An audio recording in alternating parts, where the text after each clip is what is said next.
মালকিন, আপনারা তো এক্ষুনি চলে আসবেন, সোনাইকে আমার কাছে রেখে যান না। ঠিক আছে গঙ্গা, সোনাইকে একদম কাঁদাবি না আর ঘর ছেড়ে কোথাও যাবি না। ঠিক আছে মালকিন।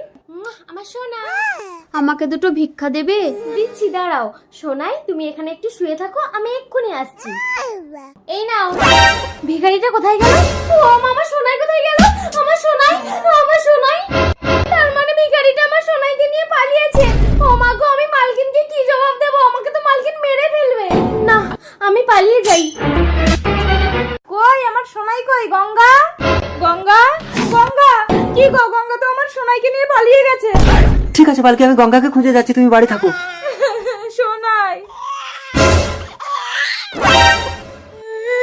এই তুই কে? আমার ঘরে ঢুকে আমার সোনাইকে দুধ খাওয়াচ্ছিস? না, এ আমার ছেলে। না, সোনাই আমার ছেলে। আমি একে দেবো না। কে কোথায় আছে? ছুটে এসো, আমার সোনাইকে নিয়ে পালাচ্ছে। হলো আল্লাহর সুন্দর নাম, আর এটা হলো শয়তান। তুমি যদি এই নাম ভালোবেসে থাকো তাহলে লাইক, সাবস্ক্রাইব করে কমেন্টে আল্লাহ লিখে যাও। আর যদি না করো তাহলে বুঝে নিব তুমি শয়তানকে ভালোবাসো। আরে দাঁড়াও দাঁড়াও দাঁড়াও, কি হয়েছে? দেখুন না প্রধান সাহেব।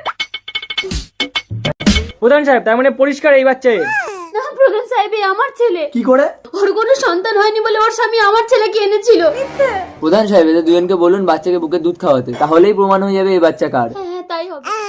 প্রধান সাহেব, আপনি হয়তো জানেন না, সব মায়ের বুকের দুধ হয় না। এই মাথা মোটা দল, তোরা চুপ কর। দেখি বাচ্চাটা আমার কাছে দাও তো।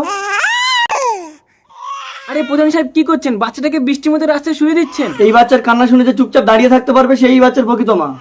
আমাকে চুপচাপ দাঁড়িয়ে থাকতে হবে। না সোনাই, আমি যে তোর মা। দেখেছেন প্রধান সাহেব, আমি কিন্তু চুপচাপ দাঁড়িয়েছিলাম, তার মানে আমি ওর আসল মা। না, তার মানে তুমিই নকল মা। হ্যাঁ পালকি, হসপিটালে যখন তুমি মৃত সন্তানের জন্ম দিয়েছিল তখন ইনি নিজের সন্তানকে ভিক্ষে দিয়ে তোমার জীবন বাঁচিয়েছিল। তুমি ভিখারি সেজে নিজের বাচ্চাকে চুরি করলে?